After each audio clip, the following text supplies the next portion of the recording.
I was actually thinking it would have been really good if it was you teaching. Just you are a very like good teacher, so I was yeah, it's a little slow, but it Well, was you're great. going to have to get disappointed a lot in your life because your other team. Yeah. Hey, Zach, Hello. how are you? I'm good. How are you? Zach. Oh, Hello. You didn't know it, Ryan, did you? Ryan, how's it going? Hello. Hello. Hello, Aaron and Kevin. Hi. I get Kevin's shoulder. I get Aaron's face, which is a way better thing. Yep. How's it going, Sam? How's the weather? Are you back home? Yeah, I'm back home. Oh, that's a sad face. You missed all the good Supercell yesterday. Did you see it? What, here? No, the one in Houston. Or, I mean, near San Antonio. No, I was on a plane. Ooh! Talk about a three-body scatter spikes, the biggest one I've ever seen. It was crazy. I'll look back on the radar. I just haven't been feeling the best lately. Maybe a bad water. Food poisoning? I don't know. I think it was a stomach bug. Well, okay. Am I recording? Sucks because I couldn't do much even on vacation. Oh, that does suck. Am I recording, Lena? Yeah, you are. Okay. So, first question that I always ask is any questions? Is there anything that we talked about the other day that you need to get better information on?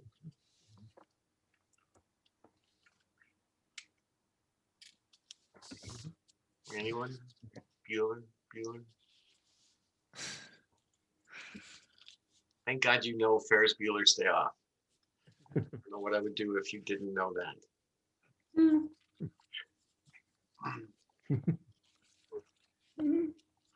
Okay, so a couple of things. Let's do this. This is sort of, it's half review, half new stuff. Okay, so what I'm drawing here is the jet stream. Now, this is going to be tough to draw perfectly, but I'm going to try to draw it the best I can. Okay, and what I'm trying to draw, and it's hard to do, is that everywhere on this diagram, the pressure gradient is the same. Okay, so we're saying the pressure gradient everywhere is the same. Now, I think we did this the other day. We talked a little bit about this diagram. We said that in here, the wind is geostrophic, right? And because it's in this area, it's straight line. Now, keep in mind that we can call this P, and we can call this P plus delta P, or we could call this Z, and if that's Z, then this is Z minus delta Z, right? Because to the north is lower pressures at the same height, or lower heights at the same pressure. Repeat what I just said.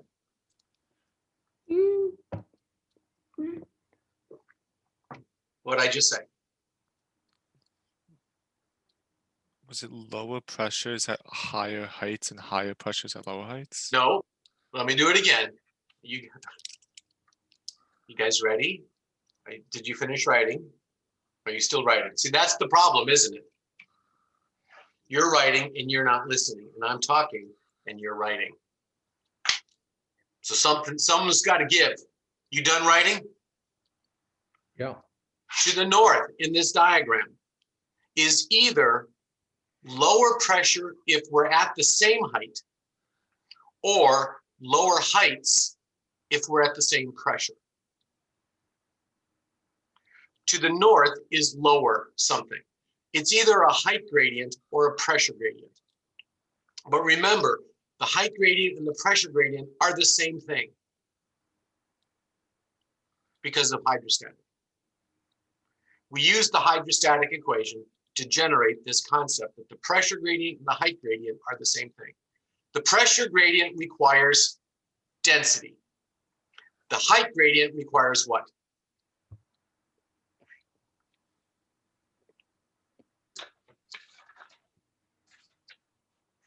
Isaac?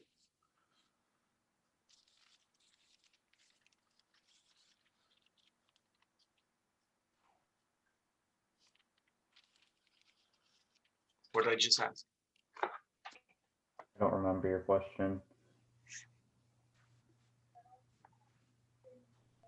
What's the, here? Do you agree? Rule number one. What's rule number one, everybody? Air flows from No, high pressure. no. Rule number one.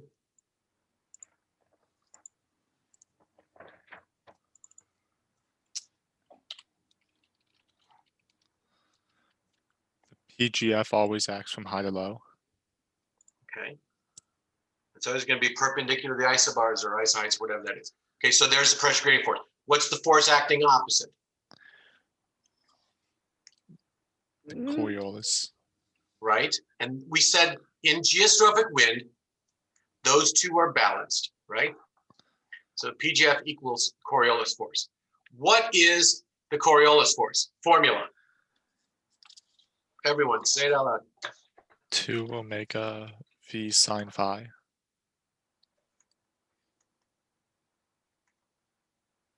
What is the formula for the pressure gradient force? -1 over rho times dp over dx. But I could have said, what?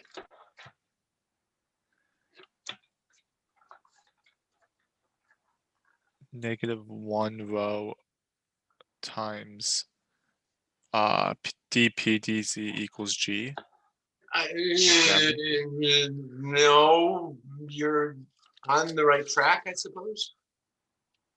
Oh, is it the one where it's -1 over rho times delta p? No, over- delta and D's are the same thing, right? It's, yeah, I could have written this. Now, you guys need to understand this. And I don't think you are. So what that tells me is you're not studying to learn, you're just doing stuff. That is what this is. This is the pressure gradient force. But this is the same thing as the pressure gradient force. You have this in your notes, don't you? That these two things are equal, Mm-hmm. right? So that's what I mean. So the pressure gradient needs, to get the force, you need density. But I can also get that same thing with the height gradient having gravity. And that's what I asked you. What do I need? And the answer is gravity. This is assuming a horizontal, that these lines are drawn on a horizontal surface. This is assuming what kind of a surface are the lines drawn on?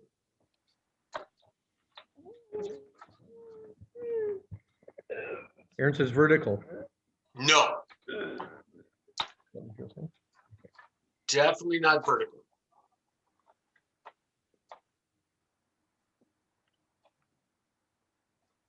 Is it the iso heights on an isobaric surface?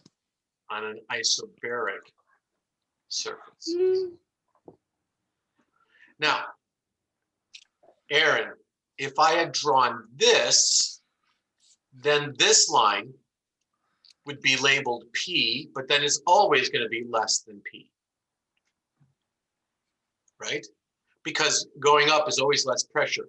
Then this is a cross section, a vertical cross section. And these are cross sections of isobaric surfaces. This is what they look like from the side. Okay, but if they're going to go, if it's going to be a vertical or a vertical cross section, and I think that's what you meant, Aaron, I need to draw the ground so that you know that. Right, the ground's got to be told to you. If you see just this picture, and I label it those, then what kind of a surface are you going to assume it is? Horizontal surface, a top-down, a map view. But notice that in this example, I have labeled them as isobars, changes in pressure. That's this side of this thing, right? But over here, I've labeled them isoheights. Get into your head, they cannot be both at the same time. They are either isoheights or they're isobars. Isoheights are drawn on isobaric surfaces, meaning every place on here is the same pressure. Isobars are drawn on the horizontal surface, meaning everywhere is the same altitude, 2 kilometers above the ground, let's say, whatever. I'm saying that the gradient, when I multiply by 1 over rho, makes it the pressure gradient force. When I make this the height gradient multiplied by gravity, that too is the pressure gradient force. Both this and this is the pressure gradient force, which is balanced by the Coriolis force in geostrophic.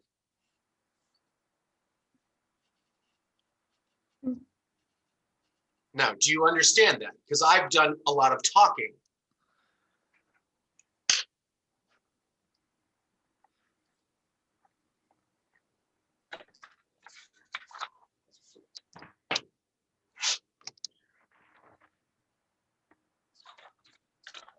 So on the lines drawn for the, is it always going to be the same pressure, or isobaric pressure on there?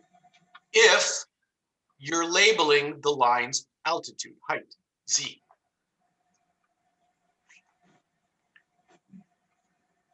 What are you thinking, Ryan? Can you just... And if you label the, so if you label the pressure, then it would be iso height. Then it would be an, you're right, right. So watch.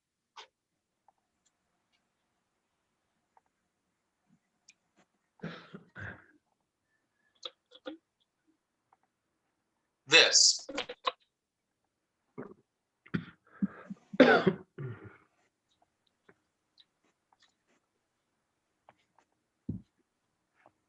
Hold on. Just give me a second. I need to write something.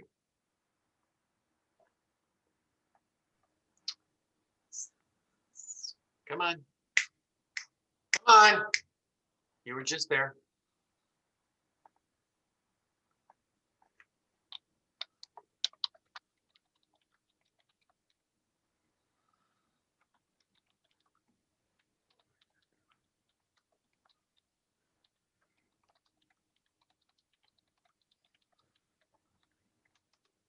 I just need to report this. Okay, so here we are at 500 millibars.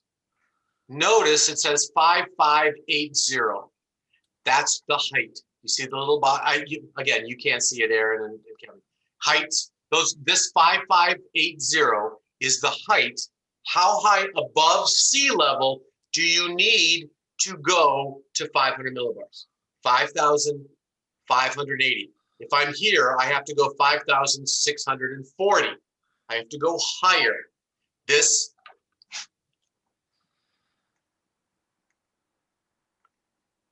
line would be labeled Z. And this line would be labeled Z plus delta Z. Because every place is the same pressure. These are isoheights. Got it? Mm-hmm. All right, let me do this. If I go to the surface, this is the surface. And look what the value of this line. It says MSLP, mean sea level pressure. So now we're assuming we're at sea level, which is a horizontal surface, sea level. And the pressure is 1,012. And over here, the pressure is 1,008. So these isobars are 4 millibars apart so they're isobars at the same height, which is sea level.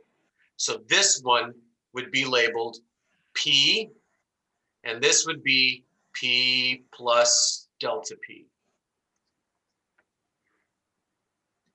Because everywhere is out at the surface. in order to know this, I'd need density to know the pressure gradient force. And the density needs temperature, because I can use the ideal gas law. Pressure equals density times R times temperature. I know R, I know the temperature, I know the pressure, I can tell you the density of the air at that point. So I know the pressure gradient force. Okay, does that make sense? Yeah. Okay. So, do you also agree that here to here, let's say, is geostrophic as well? Now, what about over here at this point? Rule number 1 says pressure gradient force acts from high to low. Because everywhere the pressure gradient is the same, then I'm saying that's the way the pressure gradient force points. It's the same strength as this one. Over here, the Coriolis force points in this direction to the right of motion because I know that the winds are moving this way. That is the wind vector. That is the velocity of the wind. However, because the air is traveling in a circle and I have a radius from here to there, there's a radius. I also know that I have rule number 3 saying the centrifugal force points outward from the radius of curvature. So that I have the centrifugal, because it's pointing out, centrifugal force. Because the blue is the same, in order to maintain the balance, what has to happen to the Coriolis force? The Coriolis force needs to get less.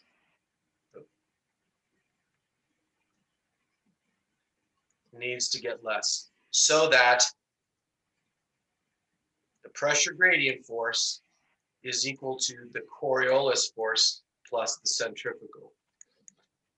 The only way is we're saying this is less than that.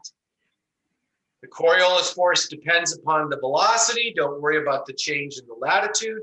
And as a result, the winds are slower than if I just calculated them here. In other words, they're sub-geostrophic.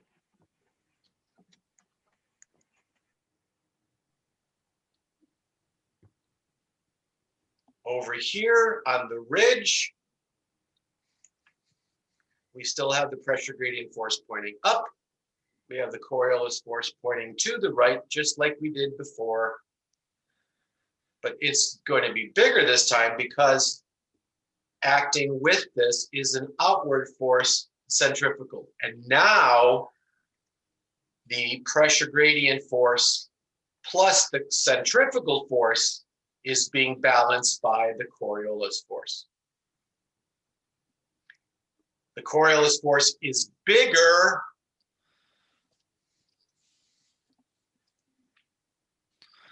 than this one because it needs to be bigger to balance the addition of another force to the same pressure gradient force, the same pressure gradient force.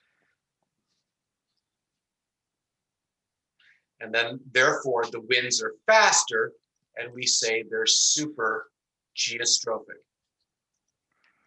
But remember, listen, they're faster than geostrophic. Geostrophic says I can determine the wind speed based on the pressure gradient. So that means the actual wind speed, V, is greater than the geostrophic. Over here, the actual wind speed is less than the geostrophic wind speed.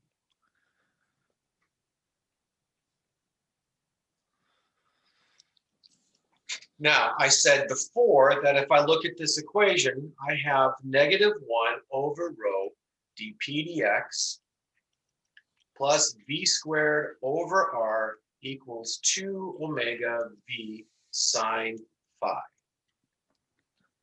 And we said that this is a binomial equation with the square term, the linear term, and the constant term.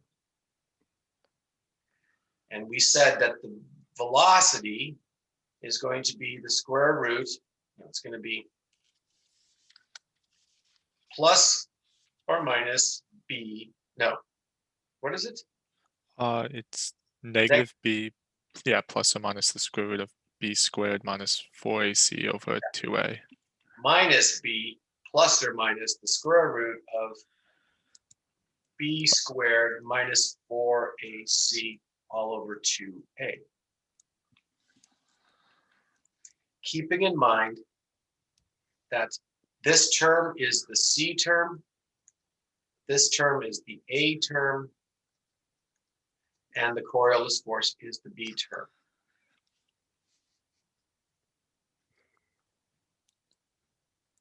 And I asked you to write this down as an assignment.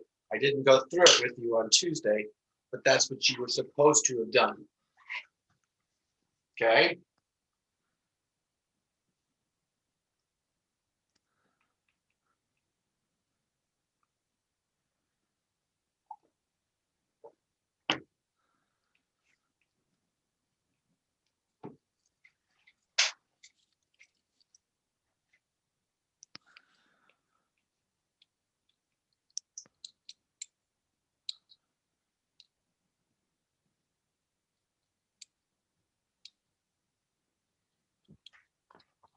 What I'm saying is, under what conditions will this be imaginary, unreal? It will be unreal if what's underneath this sign, the radical sign, is negative. Do you agree? So let's think about this, boys and girls. What will this in the pink circle always be? Positive. It'll always be positive. You take any number, multiply or square it, it's going to be positive. In order for this to be negative, what needs to be true? You're taking away this number from b squared.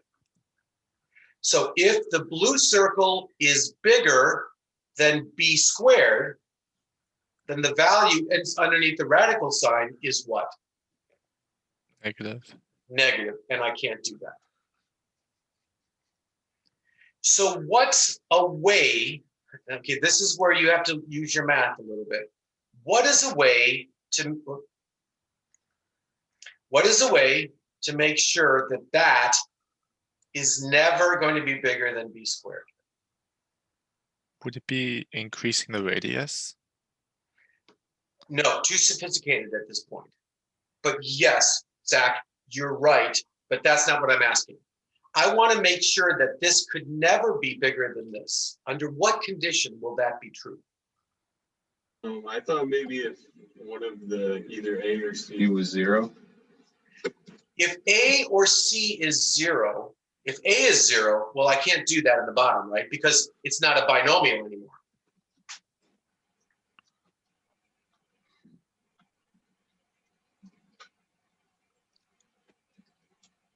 Then if the pressure gradient force is 0, I don't know if that's If possible. that's the case, well, then if there's no pressure gradient force, you don't have any wind. Yeah. So we're not doing anything. What do you think, Isaac?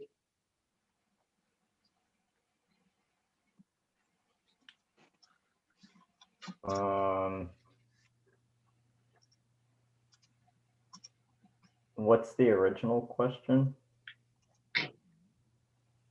If the blue is bigger and I'm taking away a bigger term than b squared, then underneath the radical sign will be negative.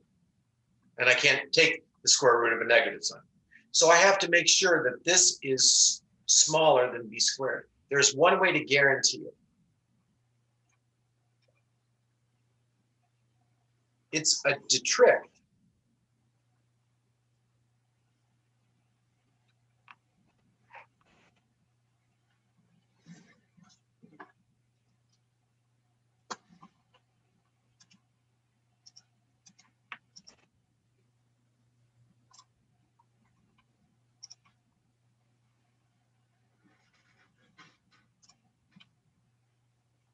Does one number just have to be smaller? I'm not sure.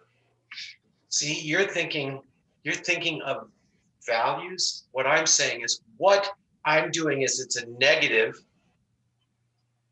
What if A and C are opposite signs? Oh, If A and C are opposite signs, what's the value inside the blue circle?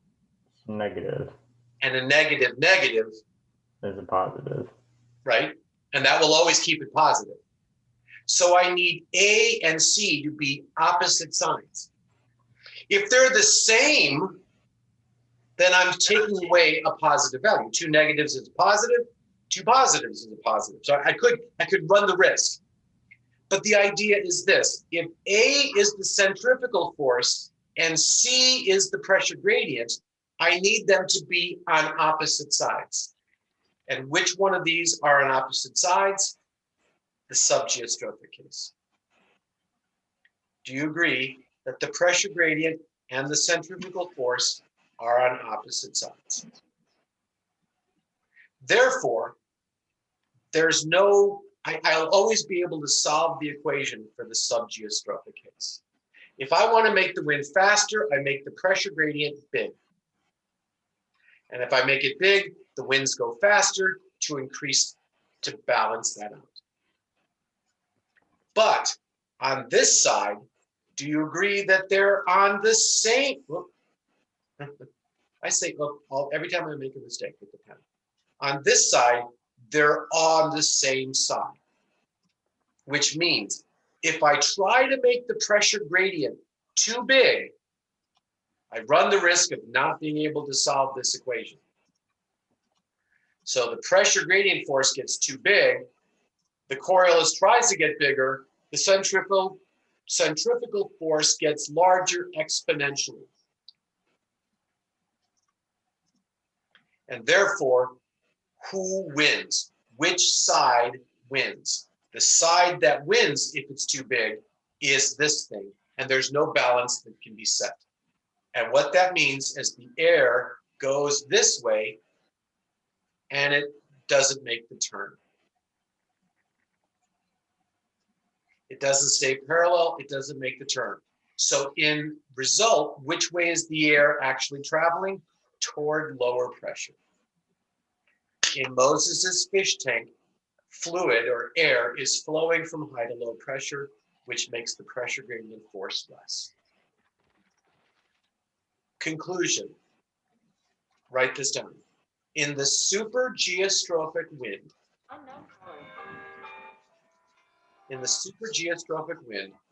there is a limit to how strong the pressure gradient can be.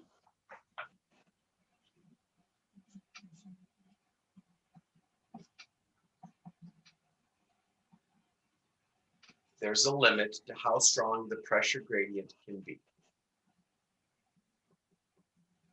To maintain it parallel, to be parallel to the winds.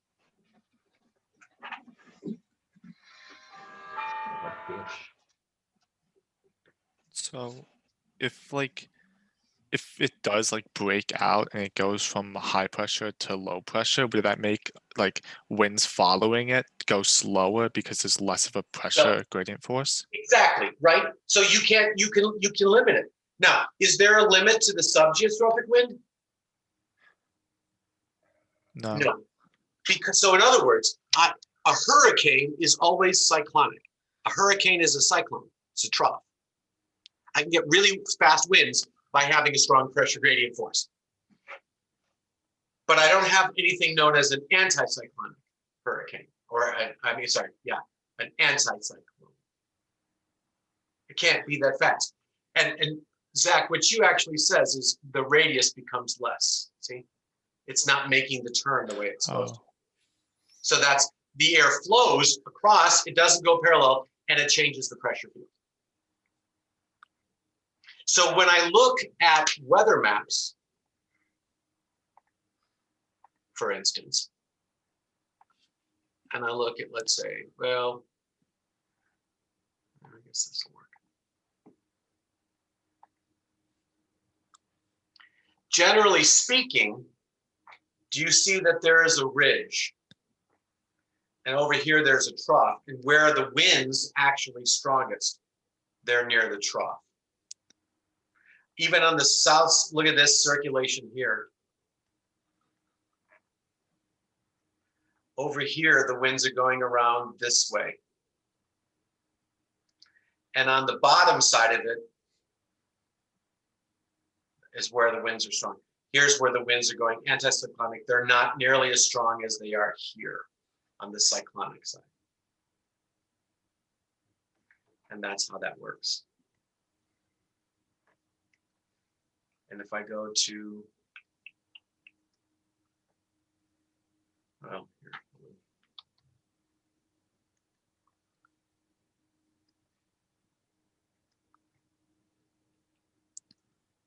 Here's the jet stream. And the jet stream has got trough, ridge, trough, ridge, trough, right? It's a series of waves. And the strongest winds are always associated with that trough, not in the ridge. In the ridge, they get weaker because I can't have a big pressure gradient. And if I want to have strong winds in the ridge, it has to be flat. If I want a big high amplitude ridge, the winds get a lot weaker. So before I go away with all this stuff, does anybody have a question on this diagram?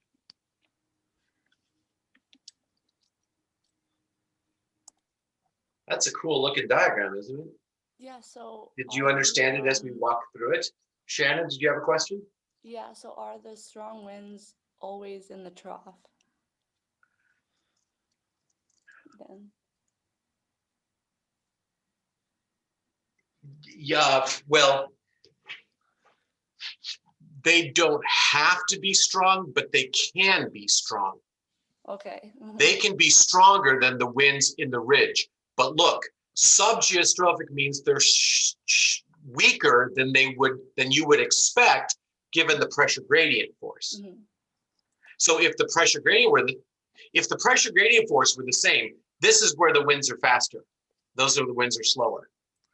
But in most times, I can make the pressure gradient force a lot more. So the absolute wind speed, the actual wind speed is stronger. Okay. Mhm. Okay. So remember, sub and super are always compared to the geostrophic, compared to the calculation of the geostrophic equation up here.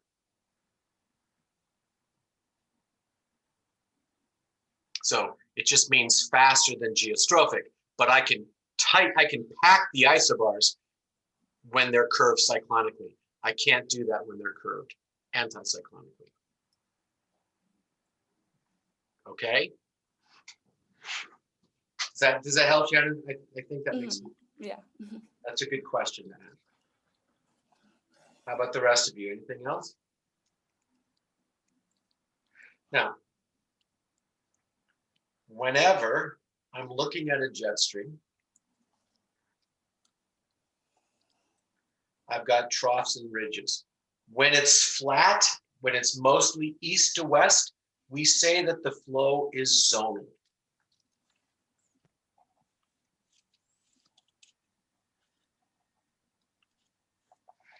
When the flow is zonal, do you agree I have a trough and a ridge? And where do I expect bad weather? You remember what I said?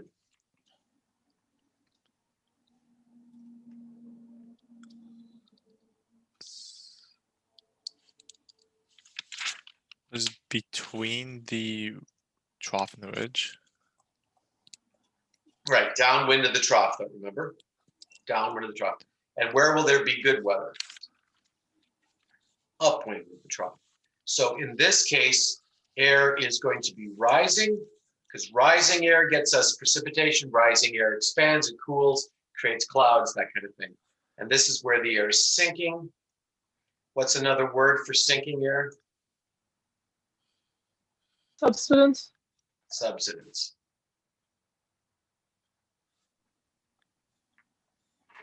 if I have a jet stream that looks like this, what can you tell me about this wave compared to the first one I drew? What's greater?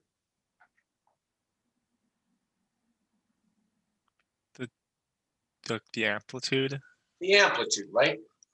The amplitude is greater. And what do we call making a wave with a greater amplitude? We say we amplify. And if we amplify the wave, we're going to create more rising and more sinking. So the higher the amplitude, the more the vertical motion field. Does that make sense? It's just a stronger wave in terms of weather. This wave that goes north and south a lot, we refer to this as meridional.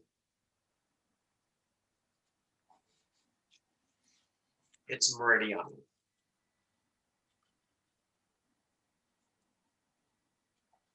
So a jet stream that's up at north and south is meridional. If it's flat, it's zonal. So let's take a look here. What do you think the wave looks like across the Pacific? Isn't that mostly zonal? So that's what they mean by zonal flow. Zonal flow is west to east. But look what happens to it when it comes into the US. Do you see how the wave becomes more amplified? So we have bigger changes, bigger things. So Sam, when they're talking about a wave coming through, the higher the amplitude, the more significant the vertical motion field. All right. This is a weird pattern. Well, I mean, it looks weird. It looks odd. well, the pattern itself is way too far south. Here's vertical velocities. So here, let me do this. Here is a wave in the future. This is a forecast for the future. I'm going to take this down. I have the wave is here. This is the area where the red and yellow is. It's where the air is rising. In the gray, the air is sinking. Does that make sense? Upwind is sinking, downwind is rising. So that always has significance with weather. I'm talking about vertical velocity, air moving up and down. So what happens when I've got a wave in the atmosphere to what's going on at the ground? So we had case one, which was what?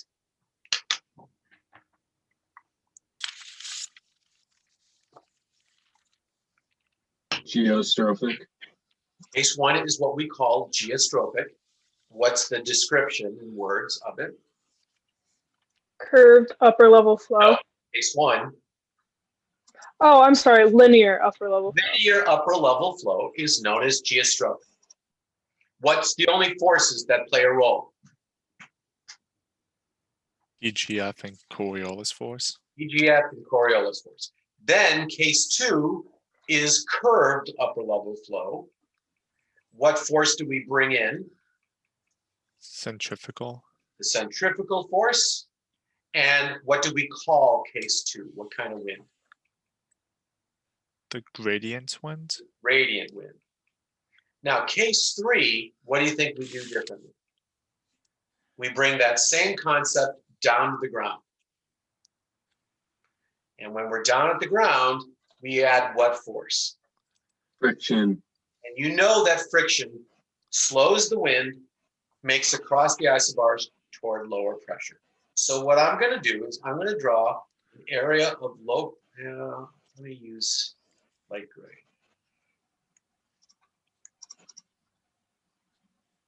Okay.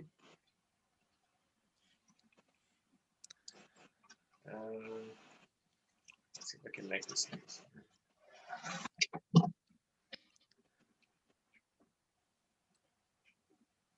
It's really hard to draw concentric circles with this thing. let's imagine that this is an area of low pressure,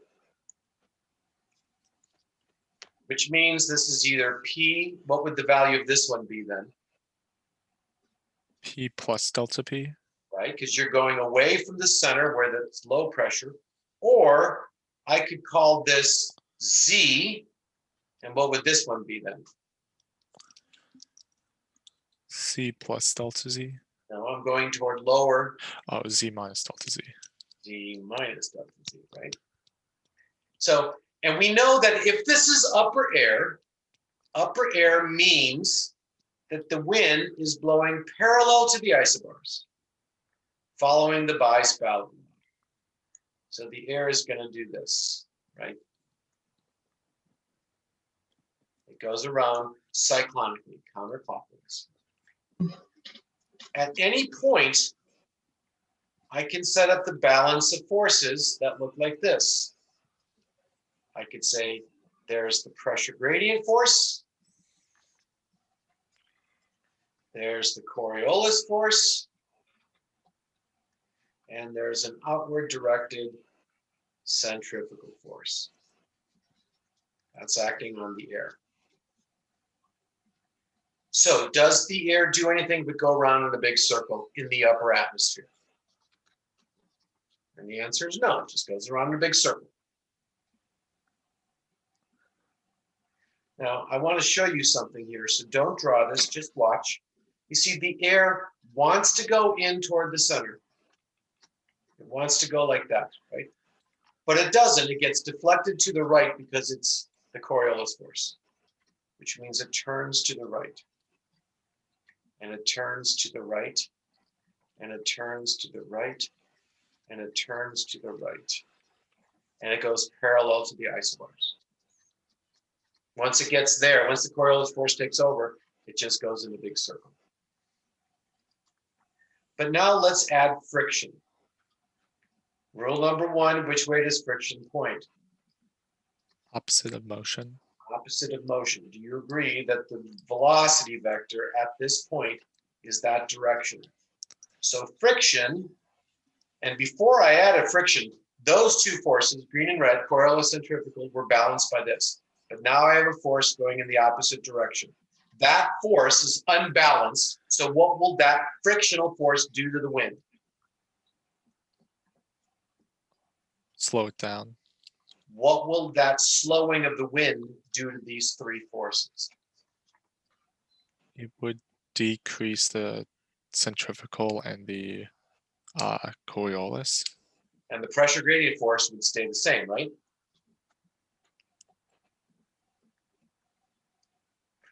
Those two forces decrease because they both are velocity dependent.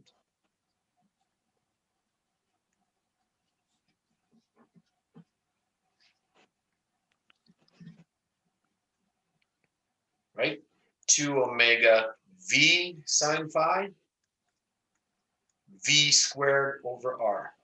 Both of them have velocity. So they become smaller. Now, you don't need to worry about drawing this. But talk to me about what happens. I had a balance of forces, those two balanced by this. These two forces are both getting slightly smaller, right?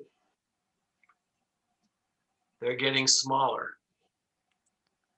So in the balance, what happens?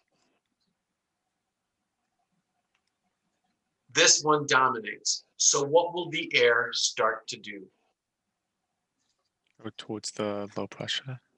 The air will start to move toward the low pressure. Not directly,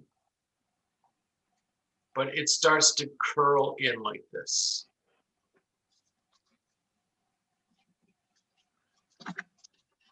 So like we said before, it deflects air across the isobars toward lower pressure. But what happens if you're standing here at the center of the lobe? What are you experiencing? Winds from all directions. So what's that called?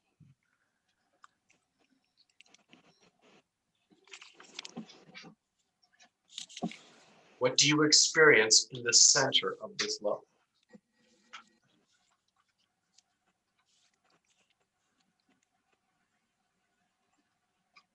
Aaron? You said tornado. No, I mean, okay, you're wrong only in the sense that you're on the wrong scale of motion. You're way too small. This is much larger. Would be a mesocyclone.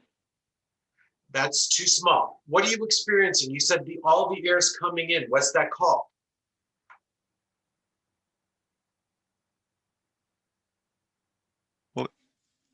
Would it be like an increase in pressure as well? Well, it could be, but what are you experiencing? What is this? The air is spiraling. Here, take your fingers. Take your right index finger up in the air and your left index finger down. Now looking down, looking at your fingers, make them cyclonically curl. Isaac, do this. Left, no. Right index finger up. Left index finger down. Use your other hand. Left, down, right, up. Make them go cyclonically, counterclockwise.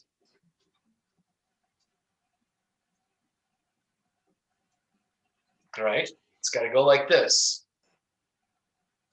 If it were upper air, it's just going to keep spinning like this. But what happens if this is at the ground? What will happen to these two things? Whirlpool towards the center. What will they get? They go toward the center. So there's net flow going in. What's that called?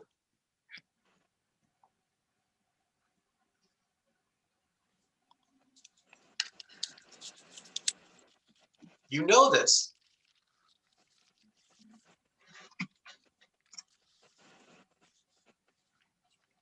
I'm not going to give it to you. You talk to me about it. Would it be like a whirlpool? Like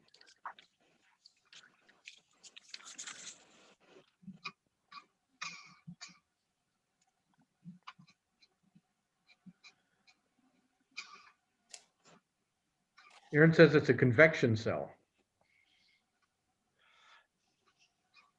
Too far ahead. What's happening at the center of this area of low pressure? What are you experiencing there?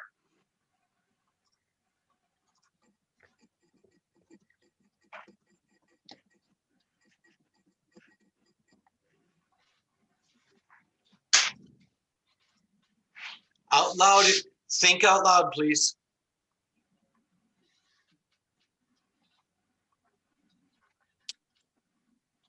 Well, wouldn't the winds be colliding? It's not the right word.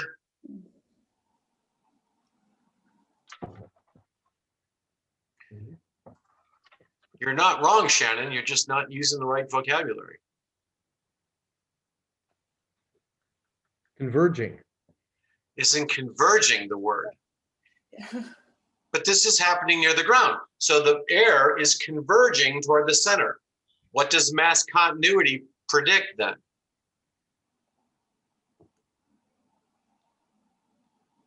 Lena? Continuity.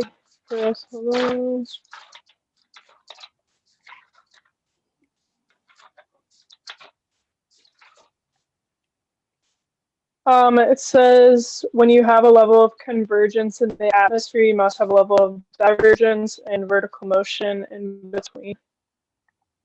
So if you're converging, what must the air be doing? rising. Going up Diverging.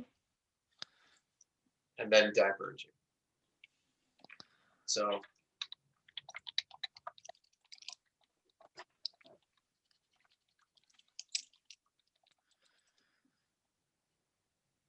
let's see if we can get an image for this. Now, let's take a look at something that's completely wrong.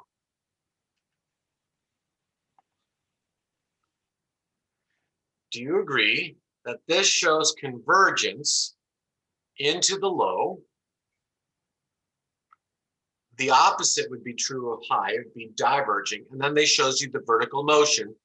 What's wrong with the divergence aloft? It's only going in two directions. Well, isn't it going this way? Is that the way divergence aloft is accomplished? And the answer is no, it's like this.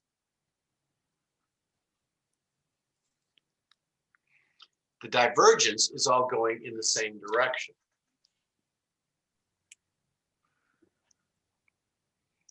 Does your book have a good diagram of this?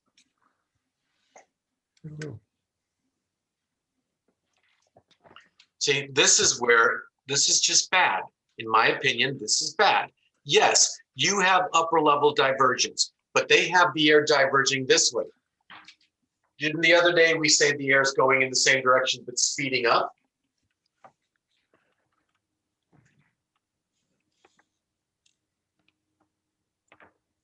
So I'm trying to think of a really nice structure. You know, is there a good one in here? And the answer is not really. I've seen some.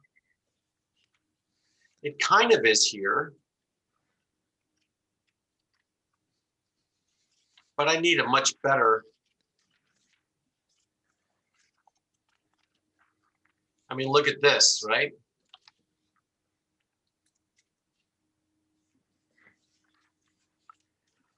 Okay, what's wrong with this diagram?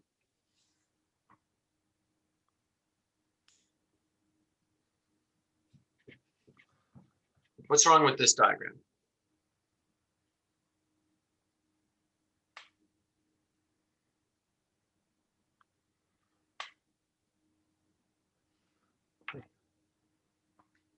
Is it labeling the ridges as fast? Yes. Right. So what's wrong with this is fine. You have divergence downwind of the trough. This big L is what's happening at low levels. It's divergent. So watch this. It's divergent aloft that looks like this, right? Going in the same direction, going like this.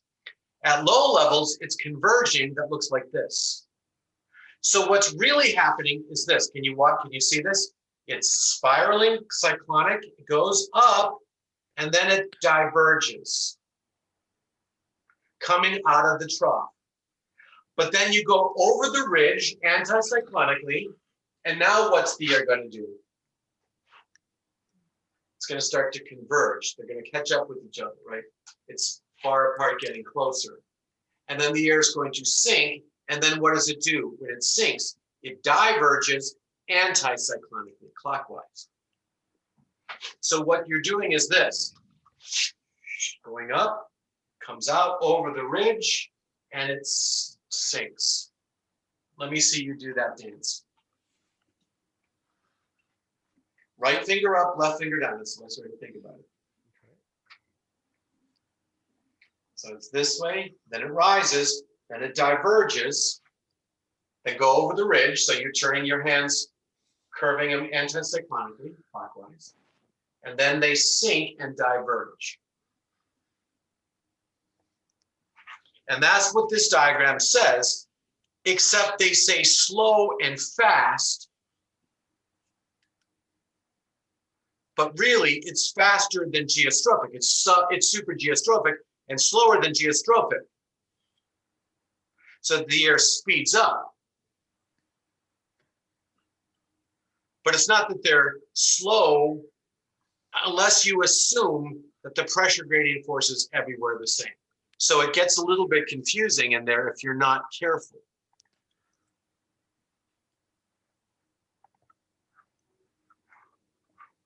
And I know I've seen some good diagrams, but they need to draw it in sort of three-dimensional structure. And that's a pain in the ass. I don't know how to do this. Well, you know what? I'm going to try. Damn it. Wish me luck. The textbook does have some. What? Yeah. The textbook does Oh, 174. So it's going to look something like this. There's the jet stream in the upper atmosphere, something like this. And we're looking going down to a plane That's going to be the ground that looks something like this, right? We have to get this three-dimensional aspect. Okay. And as a result, we're going to get an area of low pressure right there. And that area of low pressure is going to be directly underneath this jet stream. So this part of it's maybe over there. This part of it's maybe over here. And what I'm saying is, watch this now, ready? The air spirals in like this. And then it ascends. And as it ascends, it gets carried off into the jet stream. And this air gets carried off. So what's going on here is that the air is accelerating and it comes up in there and then diverges. So what we have here is this divergence, and the air down here is convergent.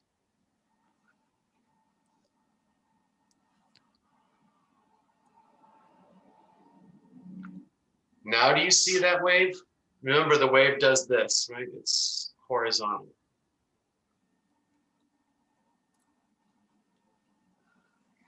So what causes let's think about this for a second. Here's my tube of water that we've done before, right? We did this tube of water with holes. And we said in the bottom, we're putting water in, and in the top, we're taking water out.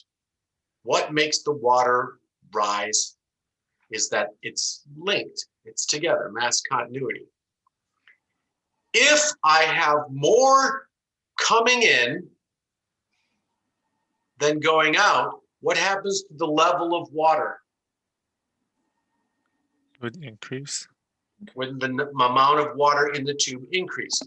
So I have a low pressure, but if I put more in than take stuff out, the pressure is going to go up. So what do I want to do to make this low pressure even stronger is I need what? I need more out than going in. And that makes the surface low pressure stronger as the level of water,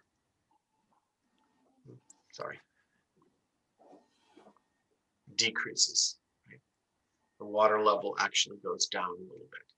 Pressure's increasing. So I want strong low pressures. Well, what makes a pressure strengthen? What makes a low pressure area lower, right? Listen to me, a strengthening low pressure area means the pressure of the low is dropping. A low pressure becoming lower is strengthening. A high pressure becoming higher strengthens. Does that make sense to you? So what would cause the pressure at the ground to drop?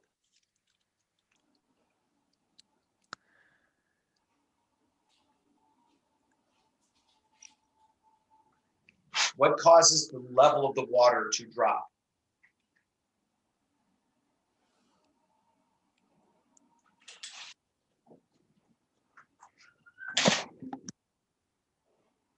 How would you answer that?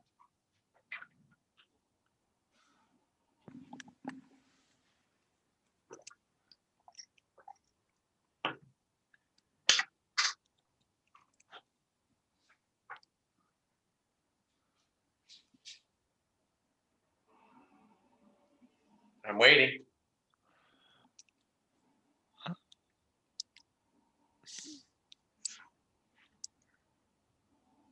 Can you say the question again? What makes the pressure strengthen? What makes the low pressure strengthen? Taking more out and putting less in. So how would you simplify that statement there based on this picture? It would be less convergence than divergence. Okay. If the convergence is less than the divergence. Mhm. Does that make sense? Then the pressure is going to drop. If I were the other way around, what would the pressure do? It would increase. It would increase. And the low pressure would weaken. So why does the air converge? The air down here converges because of what? Because of friction. What determines how much divergence we have up here?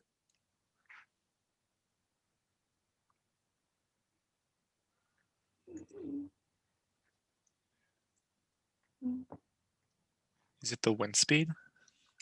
Kind of.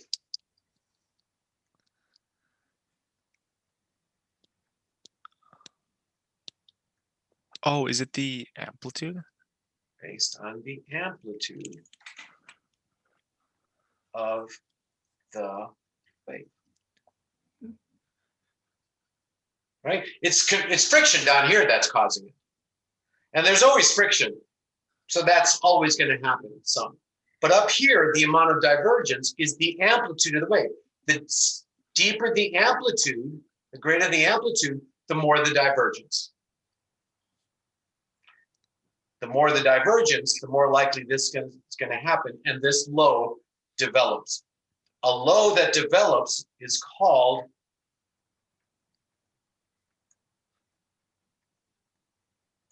cyclogenesis. Genesis, the beginning. First book of the Bible, Genesis, the birth of something. Cyclogenesis is the birth of cyclones. We are also going to have frontogenesis, the birth of the front.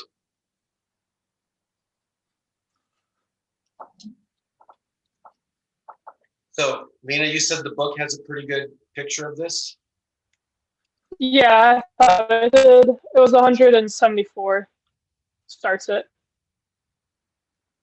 Okay, well, here, I think I'm kind of like this. I think this is helping a little bit for that three-dimensionality, right? I don't know.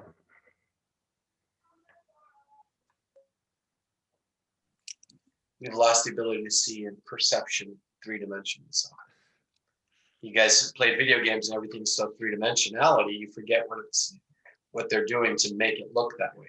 It's still a screen. Okay, does that make sense to you then? The higher the amplitude, the more this. So if I had a jet stream that looks like this, or a jet stream that looked like this, which do you think is going to have the stronger surface cyclone? The second one. The second one. So how do I amplify a wave? And that's what I'm looking to do. How do I amplify a wave? Would it be by increasing the radius? No, it's called, the answer is baroclinity. But we're not there yet. So don't worry about it. But I just want you to understand why we're going to talk about this stuff, because I want a wave to be higher amplitude. Okay? And this can be kind of interesting to talk about this. But I have a couple things I need to talk about before this. So you do not need to necessarily remember that word at this point. I need you to understand that's what we're going to end up doing. How do I amplify that wave? Before I do that, does this make sense to you? So could you say like the convergence always feeds into the divergence? Well, in this mass continuity, the divergence is associated with what's going on aloft. So one of the things that I think all kids, and when I say kids, I'm talking about just students, college students, not old people, and anybody new at this stuff. They get confused because what is going on aloft is I have an upper level low. I've got a trough, which is cyclonic. Remember, the definition of a trough is cyclonically curved. And then this is a ridge. Okay, so this is a ridge over here, but a ridge is always going to be high pressure. This is a low pressure, but you need to understand that the low at the surface and the low aloft are not necessarily right in the same place. Mhm. In fact, where does cyclogenesis occur? Where is this area of divergence?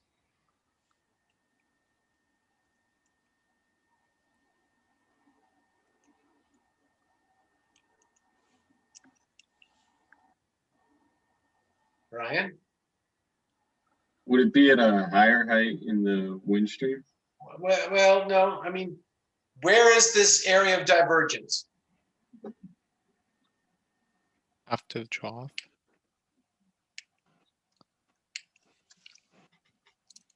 Oh, in the geostrophic part of it? Oh, right there, right? It's downwind of the upper level trough. The surface low is downwind of the upper level trough.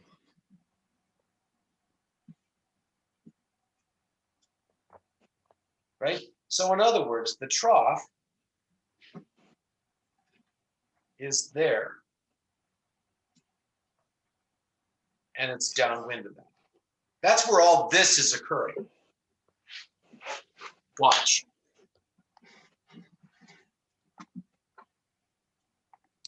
I have the jet stream.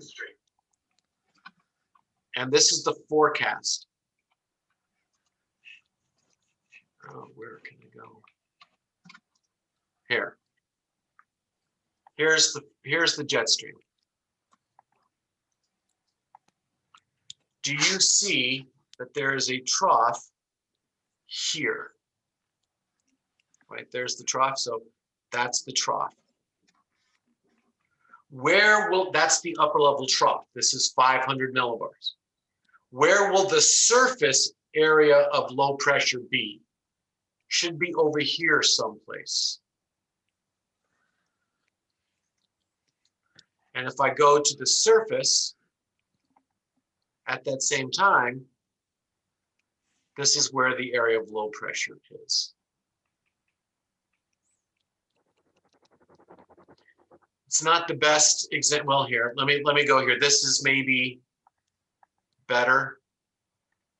Maybe it's easier to see. This is at a little later in the day because you see how this is where the low pressure is.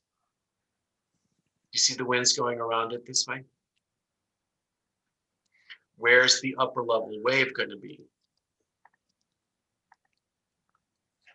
Downwind of the trough.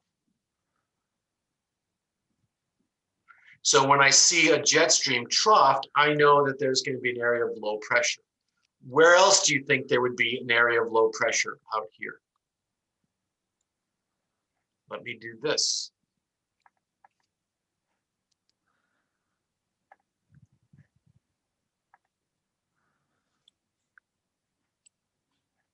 Look at the troughs out here. Where's the surface pressure? There, high pressure, low pressure. So watch the jet stream. I'll do it again.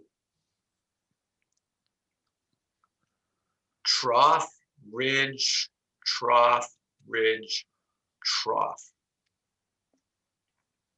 Okay. Surface pressure. Isn't that low? High, low. And it's a little bit different over there, and there's a reason for that. But the idea is the surface is offset a little bit. And that's what goes on in the atmosphere.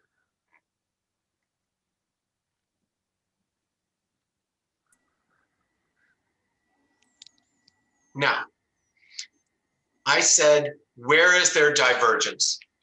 The answer is downwind of an upper level trough. The stronger the trough, the more the divergence. But in the atmosphere, what I really need to find is the best divergence is actually this. I'm going to put in the word shortwave. Can you say that again? Cyclogenesis is found downwind, not just of an upper level trough, but downwind of an upper level shortwave trough. So you need to add the word shortwave in there. And what are you going to ask me now? What does it mean to be shortwave? What does it mean to be shortwave?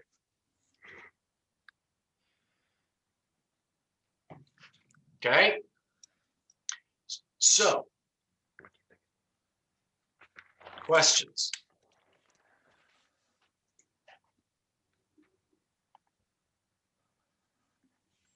Recording. Resume share. Okay, so what did you get? Tell me about your experiment. So like I took a glass and put pepper flakes in it, and so right when you start stirring it real fast, you like take the spoon out. So like the pepper flakes in the middle where the spoon was, they were like it was like a little tornado and they were going like really fast. And then the pepper flakes more towards the outside of the glass were like going slower. Okay, well, they would go slower because you're putting friction. Did the pepper flakes float or did they sink?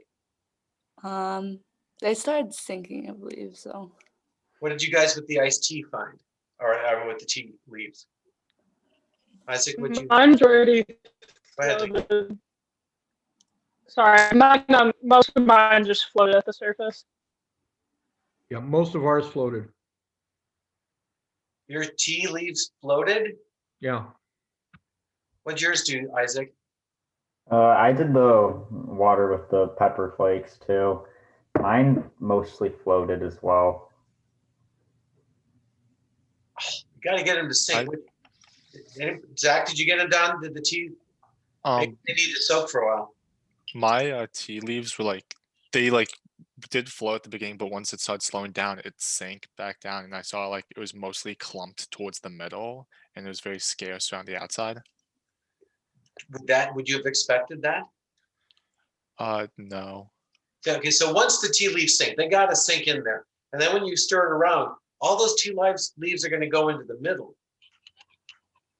And that's because the bottom of the cup is causing convergence. And so the tea leaves are going to go to the middle, and then they're going to form a little column. It's called an Ekman pump, an Ekman layer, Ekman pumping. You'll get a column of tea leaves in the bottom that will actually go up. So if you have a chance to go back and do that a little bit later. Sam, did you do that?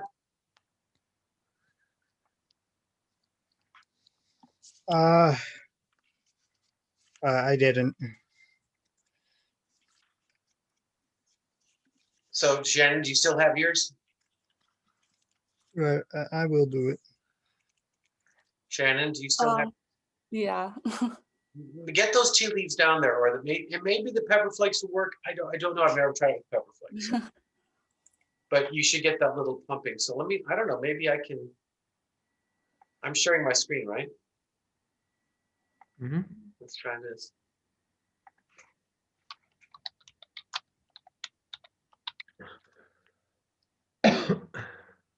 Let's see if we can do an Ekman pump.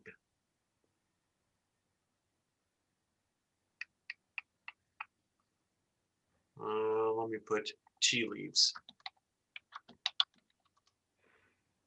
Not Elman. Why did I say Elman? Ekman. I'm not going to test you on the word Ek.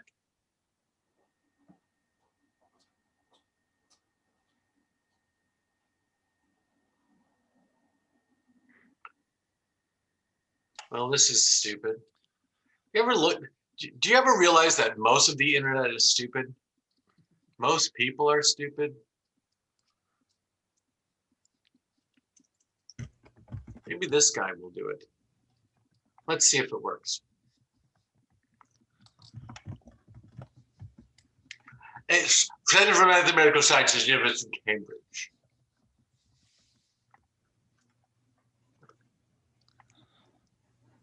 Let's see what he has to say. Well, this is another favorite lecture demonstration. It shows another process that's fundamental to understanding, for instance, how the ozone hole works. And By the way, I want to grow old like him. I'm gonna start growing that beard. What do you think? Just start growing that big, just kind of give up on everything. I like to call it gyroscopic pumping. And this is a case of it. It's also called Ekman pumping, but never mind your technical jargon. What you do is you take this Never mind. fluid, you put this paddle on, make this mass of fluid spin almost in solid rotation. That's a bit surprising to a fluid analysis, but it works remarkably well. So now the mass of fluid is spinning and it rapidly settles towards something close to solid rotation. However, on the bottom is a friction force that's trying to drag it back. It's a retrograde force against the sense of rotation. And whenever you have a retrograde force in a rotating mass of fluid like this, there's a systematic pumping action that pushes fluid toward the rotation axis. And the tea leaves sitting on the bottom are showing that by gathering in the middle of the container. I think you can see it fairly clearly now. If you wait another few seconds, it'll become still clearer. So that's gyroscopic pumping due to a retrograde frictional force. But the real point about this is that it doesn't matter what causes the retrograde force. In the stratosphere, the force is a completely different cause, namely breaking Rossby waves. And I think I talked about that at length in the interview. That similarly pushes fluid toward the poles, and that's the main driver. It's a mechanical pumping action that drives the mean circulation that's so important for understanding all the chemical processes, including the ozone destruction in the Antarctic in the springtime, the ozone hole, is popularly known. This demonstration is sometimes called Einstein's tea leaves because Albert Einstein, yes, the Einstein, published a little paper in which he described this happening in the tea cup with the tea leaves gathering on the bottom because he was interested in this kind of flow for a different reason, namely understanding how meanders form in rivers, and it's equally fundamental to understanding that. There you go. So you could either be with me, Lena, or you could be with him at Cambridge. That's why I'm at a Yeah, Cambridge. I'll choose you. So at least he talked about it, and he talked about Ekman pumping, but you can see that none of this stuff is really worth anything else I'm searching for, but oh well. But you get the idea that it all kind of comes in the middle, and the result of that is, oh, maybe this will be something. Hold on.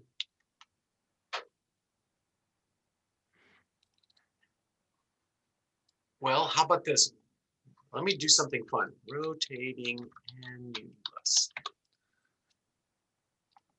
I'm going to show you a rotating annulus.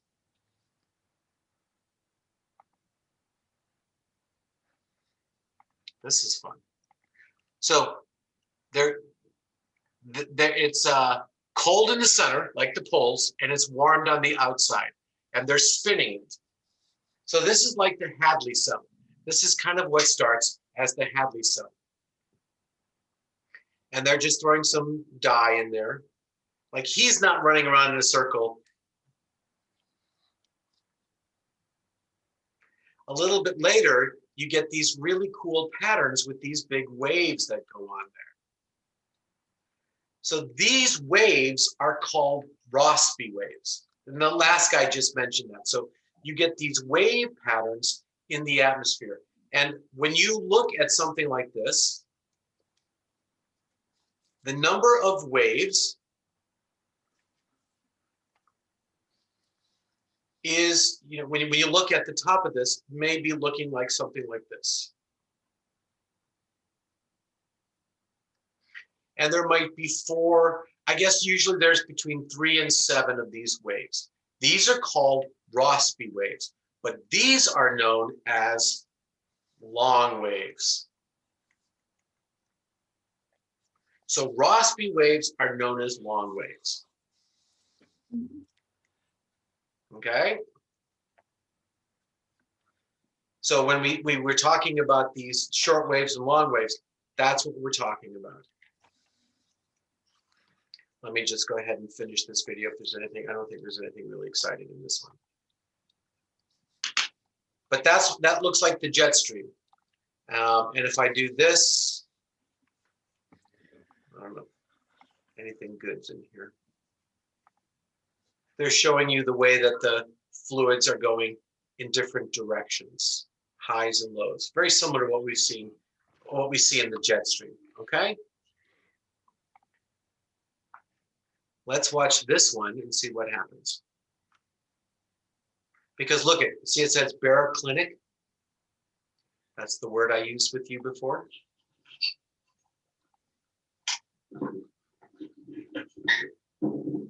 So here they put ice, and then it's warmer on the outside, so it's like the North Pole. Notice how everything is going in a big circle. It just starts moving around.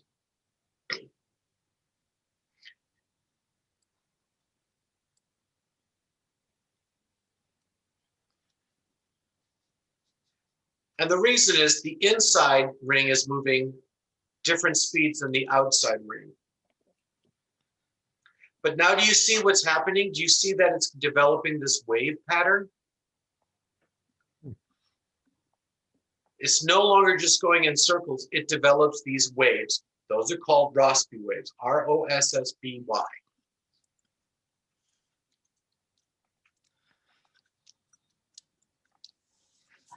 Right. Well, nothing major, but you know, these are just people doing stuff because we in sciences don't ever do anything fun.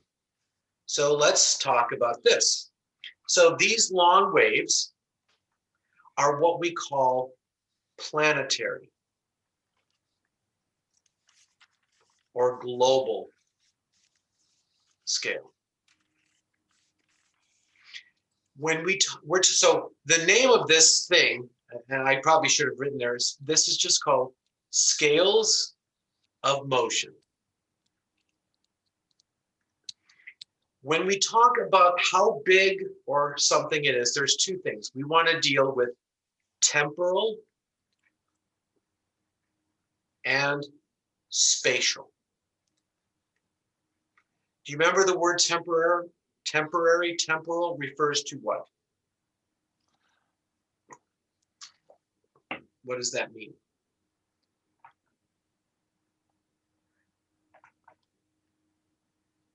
Time. Temporal refers to time. Spatial refers to space. So time and space. So scales of motion, planetary. We're talking weeks. The events are weeks of time and thousands, and we'll use kilometers. An event like that is planetary scale. And we give an examples. For example, Rossby waves, which we call long waves. Okay, so that's number one. That's the largest of the scales. Number two, what's the next size scale? Now this is in your reading, so you should have had this. What's the second biggest size scale? You remember this from your book?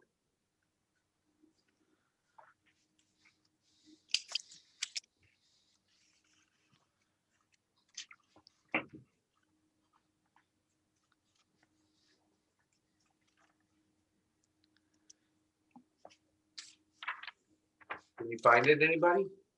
Shannon or Sam, since you guys are in the dark?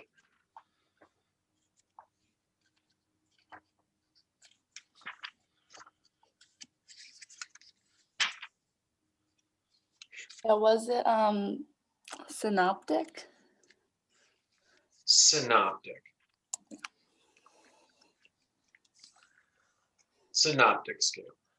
And those are going to be days to a week, something along those lines. And they're going to be hundreds of kilometers,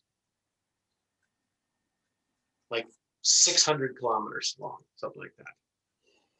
Examples of that would be cyclones, anticyclones, and these things we call short waves. Well, So what about long long wave, waves? What'd you say, Sam? And what about, oh wait, so why are long waves and short waves, wait, it's probably the scale. Yeah, but there is more to that, and we'll get to the what differentiates, like how long. I mean, it is the scale, but there's another thing that's important. So, like if I said, what's the difference between a long wave and a short wave? By the way, I'm going to ask you this on a test. What's the difference between a long wave and a short wave? The first answer is a long wave is planetary scale, and a short wave is synoptic scale. So that's one of the answers. There's another answer, which we'll get to later, okay? And that becomes super important. What's the next size scale? Meso. Something called mesoscale. And now we're talking about hours of time and tens of kilometers. For example, thunderstorms and sea breezes. Those are two examples of mesoscale. So, Lena, when you took severe and unusual weather, we dealt with thunderstorms. Thunderstorms are all mesoscale events. I have a course that goes beyond that. It's called Mesoscale Meteorology. And that's what I like. I like this scale. Synoptic is good for forecasting. Planetary scale, it's just the big picture. Mesoscale is good for current time.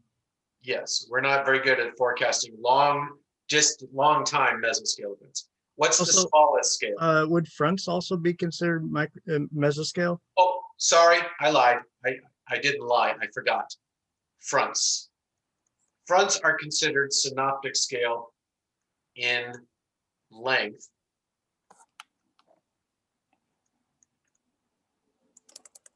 Fronts in width. And I almost said. For instance, if I have a cold front like this, a cold front, when I go from here to here, that's hundreds of miles, hundreds of kilometers long. But so that would be considered synoptic scale. But across this way, that's only tens of miles, that's mesoscale. So front's kind of the weird thing. Usually I'm going to think of fronts as synoptic scale because they're associated with cyclones, but that's what it means. So does that make sense to you, Sam? Yeah, and I almost said microscale. And the last one is called microscale. Now, microscale might be minutes, and it might be hundreds of meters, tens or hundreds, like less than a kilometer. A turbulent eddy turbulence is considered microscale.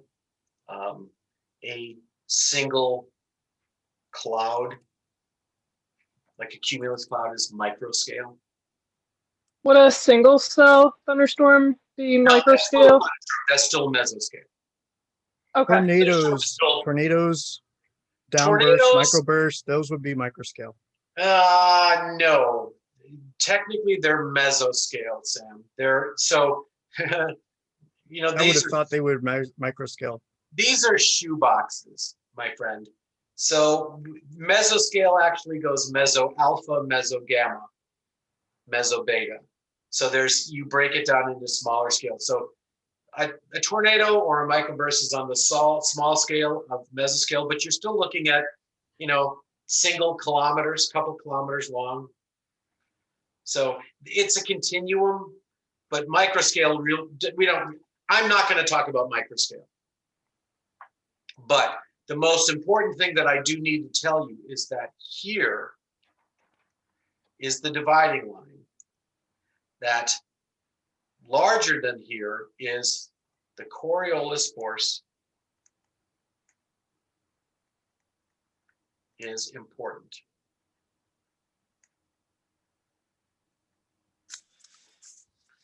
here, the Coriolis force is too small to worry about.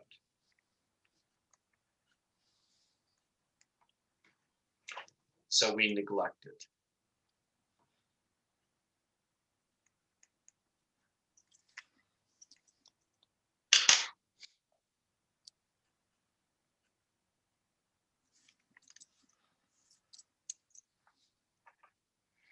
So watch this, guys. If I had an area of low pressure, the Coriolis force is going to play a role. It'll set up to be gradient wind balance, and the air will go like this. It'll go around cyclonically, right? Gradient winds. If I have a mesoscale area of low pressure, the air is going to not go around, it's going to go in toward the center.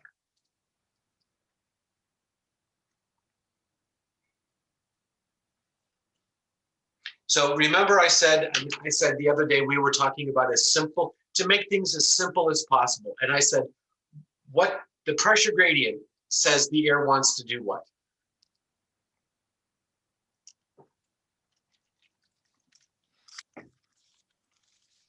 What did I say the other day? What does the pressure gradient? Wants to go from high to low pressure. It makes the air want to go from high to low pressure. But does it? On the synoptic and planetary scale, it doesn't. It goes parallel to the isobars because of the Coriolis force is important. So you get a gradient or a geostrophic balance or whatever you want to say. But if it's mesoscale, air wants to go to low pressure, but it does. Okay? Any questions on size scale at this point? Does that make sense to you guys? Let's do this. I'm going to draw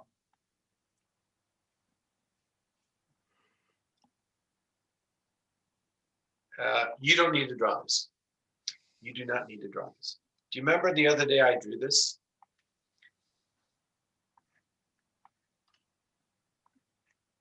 Those are the isobaric surfaces.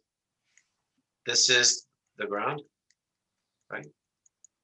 See how I drew that, Aaron, so that this is the ground? What do we know about this side? That is warmer. Warmer, and this is colder because it's the hypsometric. Thicker the warmer, the thinner the colder. In reality, you know what happens to this isobaric surface? It actually slopes this way. It's actually going to go the other direction.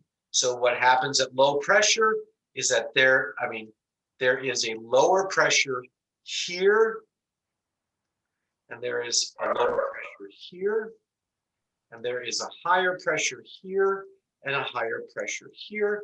The air then is going to do what? The air is going to go from high to low pressure, from high to low pressure, but the air is going to circulate, and so we have this. We have a circulation. And what do we call this? If this is the North Pole, and this is, I'm sorry. If this is the equator, and that's the North Pole, what do we call this? Global Hadley zone. Global Hadley zone. We said the global, this is how the air works because the global Hadley cell is simple and it doesn't take into account the Earth's rotation. The Earth's rotation gives us the Coriolis force, makes things turn to the right. But what if I said this? Forget this. In fact, forget that this is all land. What if I said that this is water and this is ground? The sun comes out,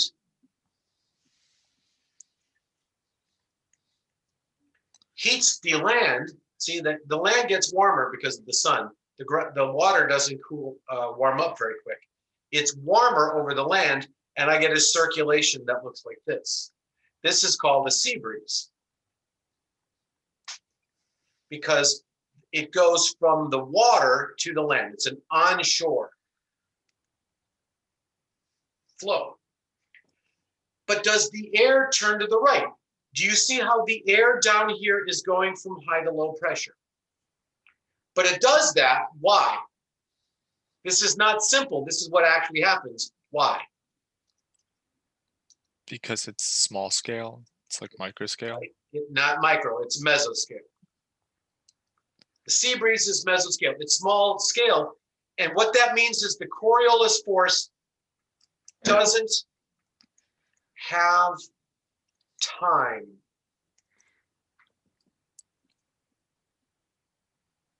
Doesn't have time to change the air to turn to the right.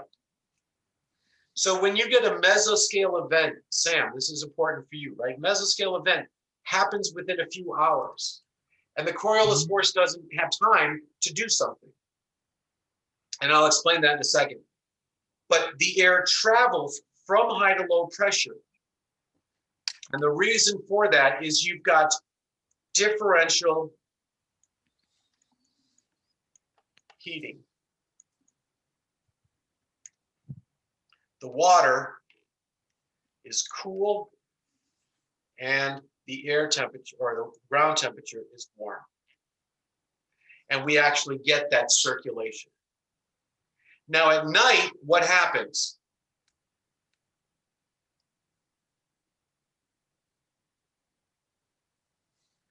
Do you agree that the water temperature is going to stay the same?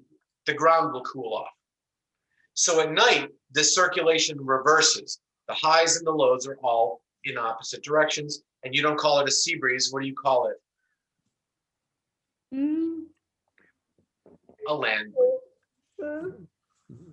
Now, this is all in your book. I'm not going to go into it more because I think that I can go pretty quickly with it. I want to point out one thing that I know students think, and they think incorrectly. Is this air traveling from low to high pressure?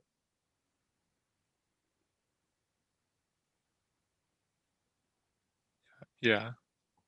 No. Remember, the pressure gradient is horizontal. This is not lower pressure than air above it. The pressure always decreases as you go up, right? Because it's with the weight of the air above you. This is low pressure only compared to that. This is low pressure only compared to that. They don't have any semblance up and down this way. It's always lower pressure up. Does that make sense? So I just don't want you to get confused with that concept. This is not air traveling from low to high pressure. Air wants to travel from high to low pressure, from high to low pressure. It does so on the mesoscale because the Coriolis force doesn't have time to change it. If this were synoptic scale, the air would do what? It would turn to the right, and this would come out this way, right? Because the Coriolis force plays a role. Now, in your notes, let's go to your notes from this unit. It's just easier for me to get it this way.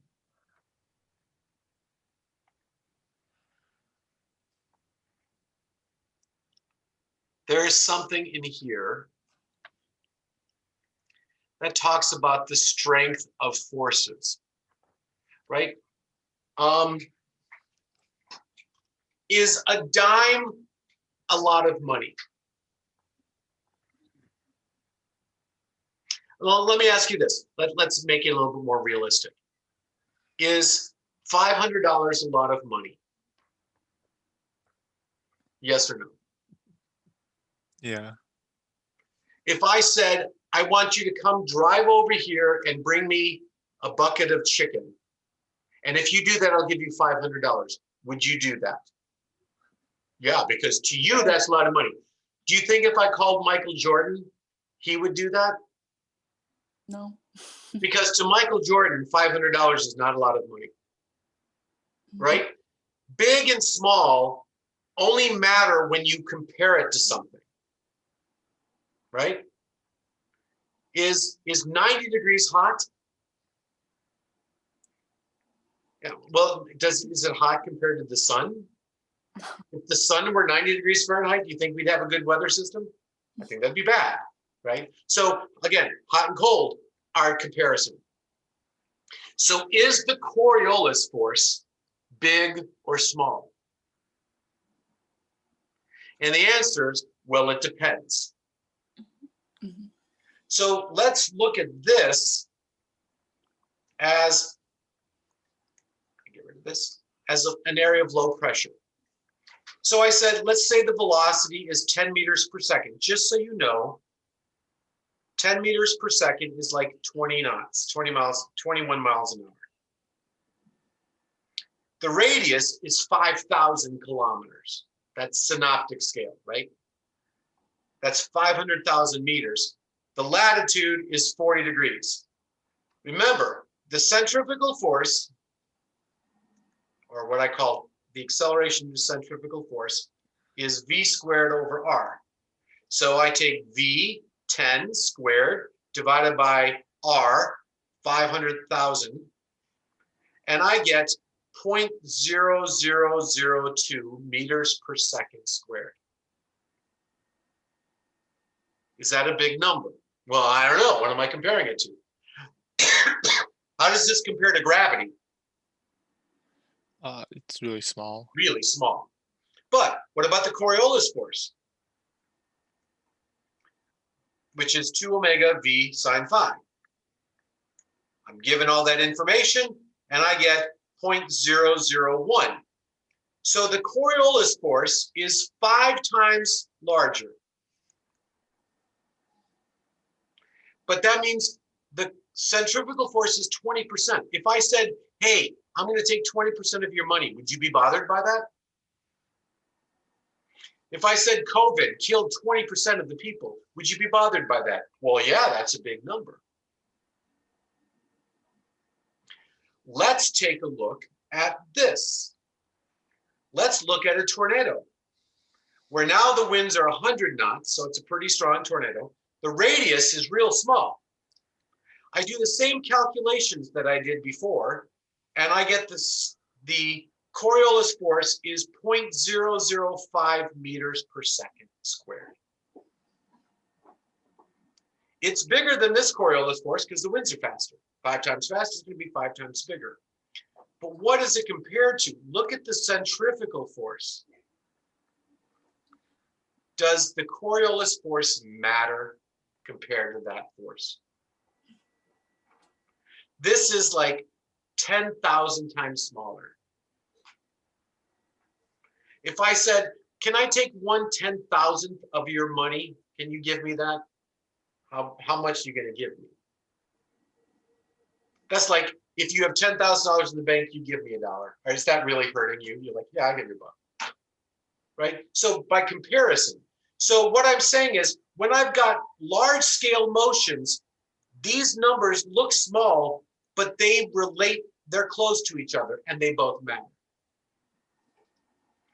On small scale, the Coriolis force compared to the other forces is really small. And when it's really small, I neglect it.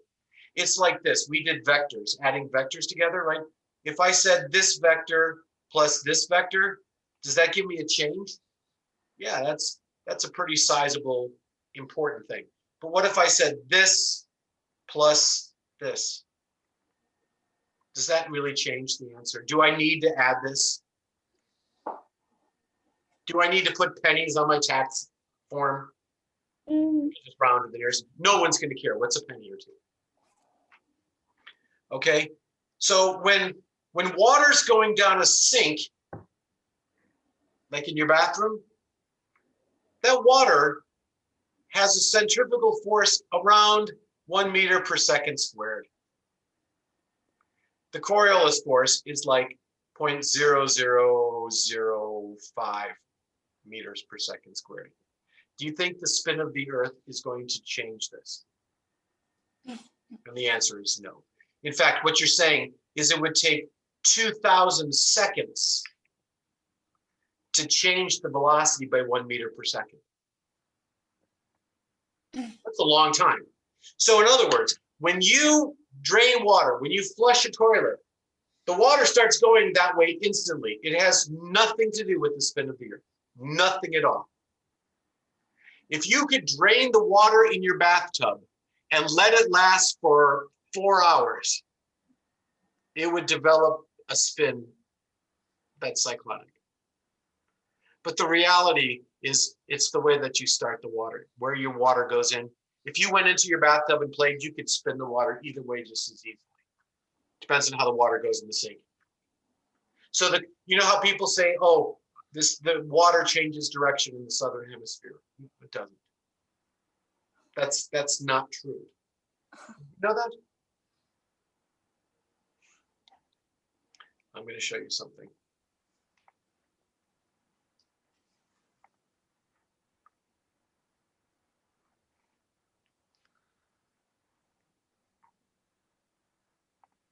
Let's go to Simpson's American Toilet.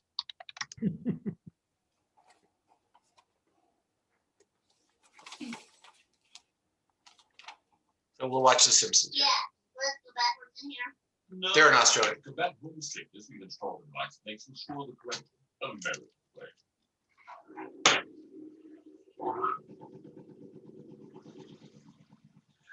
We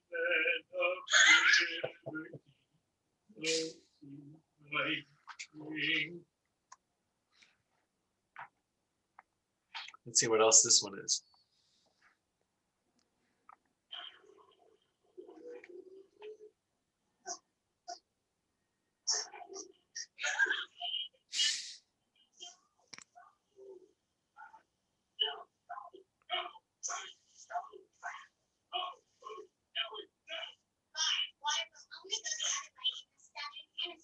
What the hell is the southern hemisphere? How did you ever look at your globe?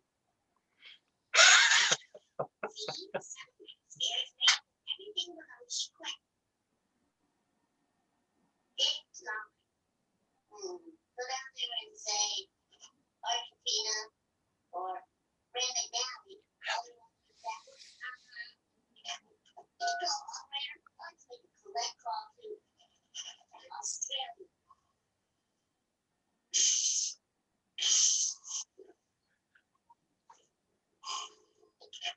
This is the international operator. You expect a collect call from yes. This is Dr. Bart Simpson of the International Trade Commission. It's an emergency. It's an emergency, dear. We understand your brains in your area have been malfunctioning, sucking in people. What really is? It's awful. Indeed. We need you to check your sinks and toilets and tell us which way the water is going in, please. Stand clear.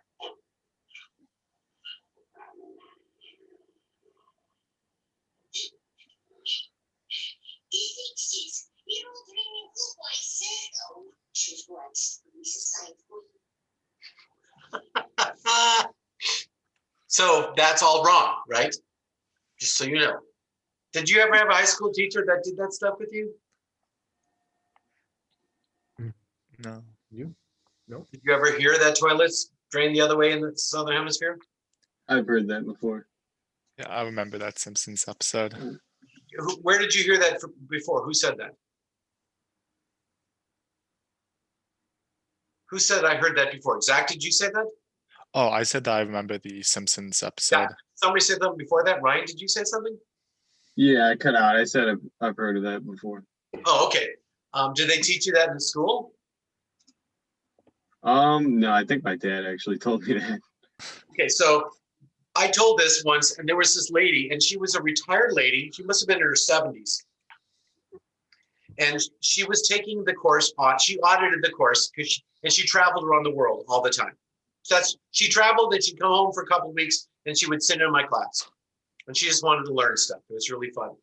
And she was so angry when I told her this. She goes, "You're wrong. You're wrong. It goes the other way in the southern hemisphere." This is something she believed for 70 years of her life. And she was like, "I'm taking a cruise around the world next week, and I'm going across the equator, and I'm going to show you." She comes back like 2 weeks later. She goes, "You were right."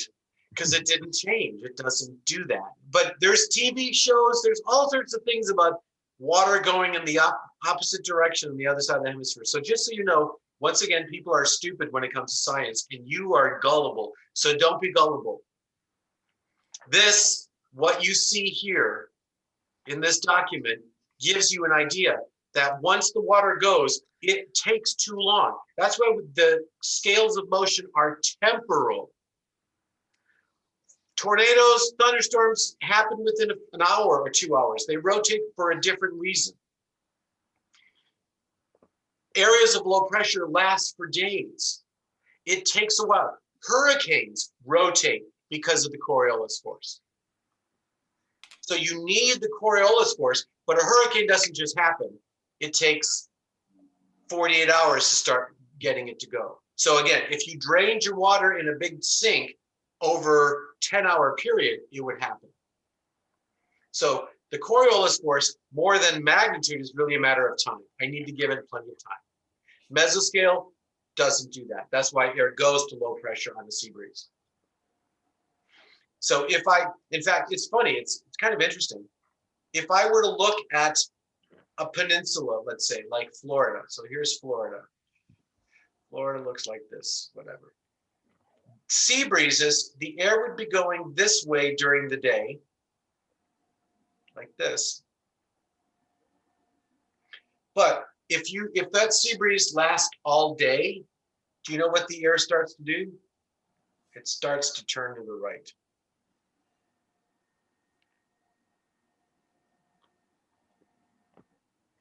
It's going to start to turn to the right.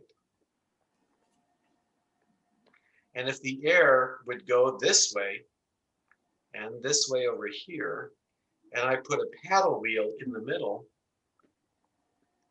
you know what a paddle wheel is?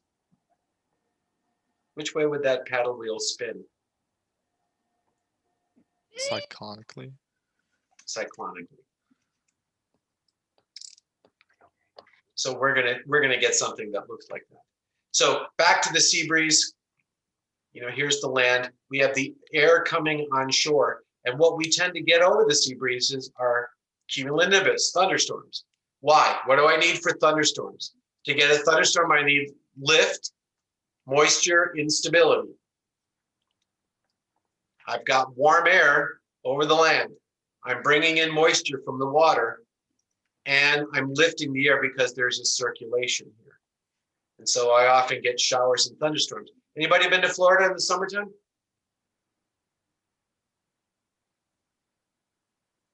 No? No one's been there?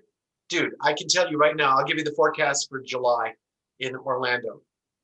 High of 96, low of 72, 30% chance of thunderstorms. I guarantee you I'll be right. Because that's where it is every day.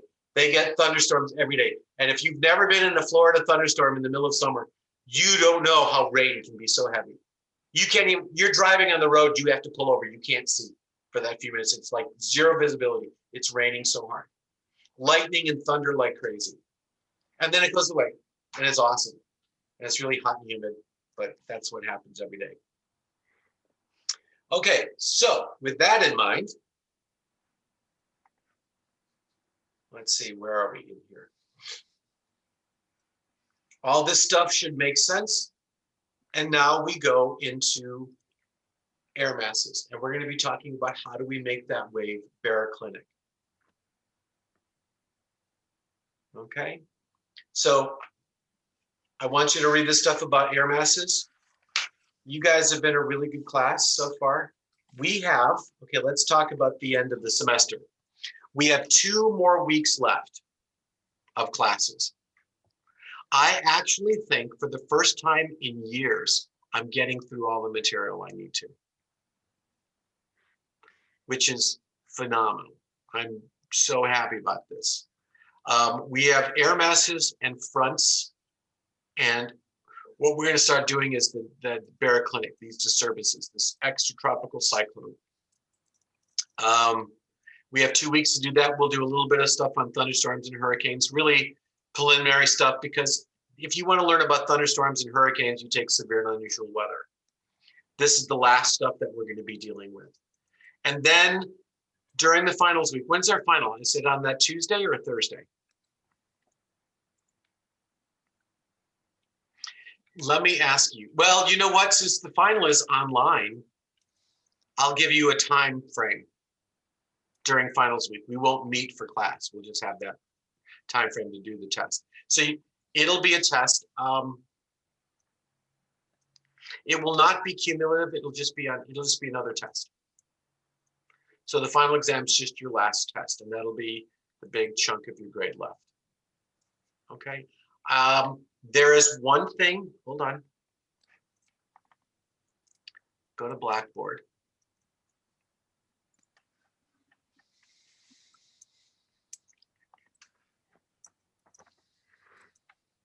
Why are you slow?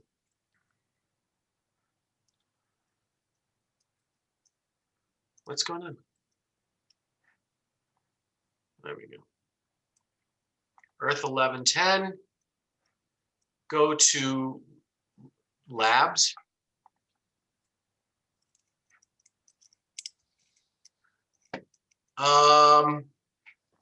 We had the physics lab. Let's see what this is. Hold on.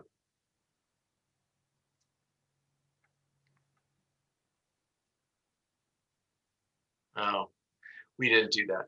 Let's skip it. Don't worry about it. We have the physics worksheet.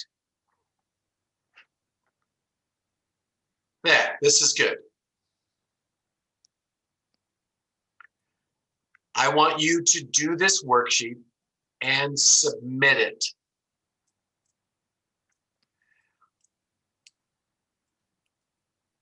There is only one question you can't answer, so it's this one.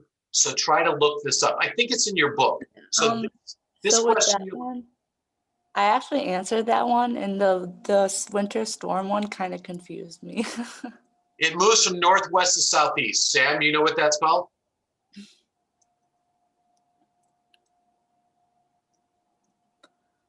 What did you put, Shannon? I looked it up East online. off the I got like US. multiple answers. Oh yeah, I know what that's called. What is it called? It's a nor'easter. No. The first one is nor'easter. Yeah. This one, what were the answers you got, Shannon? I was gonna put polar vortex, but then I got like other answers like Alberta Clipper. That's what it is, Alberta Okay. Clipper.